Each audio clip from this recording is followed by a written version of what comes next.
সহিহ হাদিসের আলোকে সঠিক সালাতের নিয়ম সংক্ষেপে আলোচনা করবেন। আমি তো সঠিক বলতে পারবো না, সৌদি আরবের কায়দায় গোলানো মার্কা বলবো। আমরা তো সঠিক ভালো পারি না। সেটা হলো, আমাকে একজন বলছে হানাফিদের নামাজ হয় না, আরেকজন বলছে আহলে হাদিসের নামাজ হয় না। তো ঠিকই বলেছেন, হানাফিরা পড়ে পশ্চিম মুখে, আহলে হাদিসরা বলে উত্তর মুখে, ঠিক না? হানাফিরা বলে আল্লাহু আকবার বলে, আহলে হাদিস বলে নারায়ে তাকবীর বলে, ঠিক না? হানাফিরা তিনটে সেজদা করে আর আহলে হাদিসরা দুটো দুটো, ঠিক না? আল্লাহু আকবার। নামাজের পার্থক্যটা কি? নামাজের দাঁড়ানো থেকে শুরু করে সালাম ফেরানো পর্যন্ত কয়েকশো আমল আছে, কথা দিয়ে, কাজ দিয়ে, রুকু দিয়ে, সেজদা দিয়ে। এর ভিতরে ইখতিলাফ আছে 10টাও করে না, আর এই 10টার 9টা ইখতিলাফই মুস্তাহাব নিয়ে। আর যেটা ফরজ পর্যায়ের ইখতিলাফ, কিরাআত পড়া, এটা তো উভয় পক্ষেরই দলিল আছে। কথা কি বুঝতে পেরেছেন?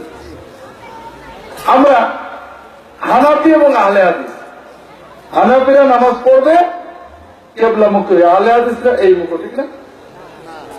আমরা আল্লাহু আকবার বলবো, এ ব্যাপারে কোন ইখতিলাফ আছে কিনা? এরপরের ইখতিলাফ শুরু হলে হাতটা কোন জায়গায় তুলব। আমার একটা বই আছে সালাতের মধ্যে হাত বাঁধার বিধান, দেখবেন নবীজি থেকে 12-13টা সহিহ হাদিস আছে। নামাজের ভিতরে ডান হাতকে বাম হাতের উপরে রাখতে হবে, কোন জায়গায় রাখতে হবে একটা হাদিস হবে, সহিহ কোন হাদিস নেই। নাভির নিচে দুর্বল, বুকের উপরে দুর্বল। আপনি হাতটা রাখবেন 3 রকম, কবজির উপরে কবজি, এখানে অথবা এখানে, এরপরে হাত যে জায়গায় যায় সবগুলো সহিহ। আমি জোরে না আসতে বলবেন, আর একটা ঝগড়া। আমি বাকিগুলো বলছি না, বাকিগুলো তো ঝগড়া নেই, আসল জায়গায় কোনো কথা নেই। মানুষ শুধু এই মুস্তাহাব দিয়ে ঝগড়া করে। সূরা ফাতিহা বলে হয় না, আহলে হাদিসেরও হয় না, হানাফিরও হয় না, আছে না নেই? এটা নিয়ে ঝগড়া।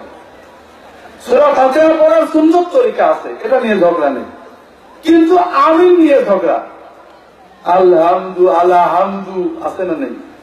নামাজই হলো না। আমিন যদি টোটাল না বলেন আমাদের কোন ক্ষতি হবে?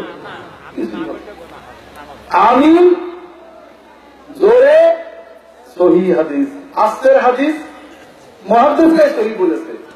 আমিন আস্তে বলার হাদিসটা ইমাম হাকিম নাইসাবুরি তার মুস্তাদরাকে এখানে বলতেন সহিহুন আলা শর্তি মুসলিম, আর শর্তের বুখারী ও মুসলিম। ইমাম যাহাবী আবার তার উপরে বলতেন হ্যাঁ সহিহ। কাজেই সনদগত ভাবে সবগুলো সহিহ, তবে মুহাদ্দিসিনরা বিভিন্ন খুঁটিনাটি জিনিস দিয়ে জোরে আমিন বলাটাকে জোর দিয়েছেন। তবে কোন জোর?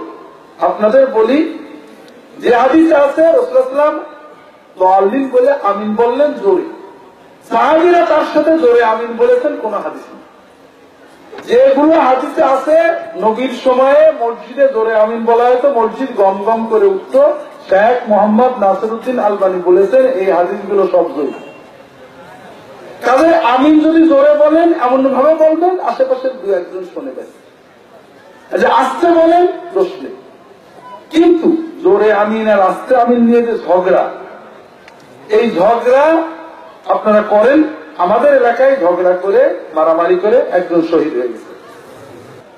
এরপরে যেগুলো ইখতিলাফ, এগুলো শুনেন না, এগুলো সব মুস্তাহাব ইখতিলাফ, এগুলো যেভাবে পড়ে নামাজ হয়ে যাবে।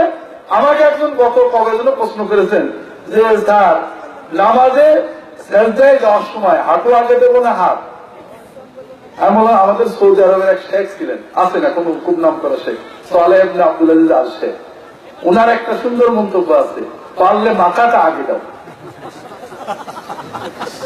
এই সিলি ফালতু ঝগড়া সৌদি আরবে অপছন্দ করে। এই ছোট্ট ছোট্ট বিষয় নিয়ে মানুষ ঝগড়া করে নাকি? 2 রকমের হাদিস আছে, আপনার ক্ষেত্রে এটা উত্তম মনে হয় করে। মুহাদ্দিসরা হাদিস সহিহ মেনে নিয়েছেন। কেউ বলছেন যে আগে হাত দেওয়াটা সুন্নত, কেউ বলছেন আগে হাত দেওয়াটা ওযর।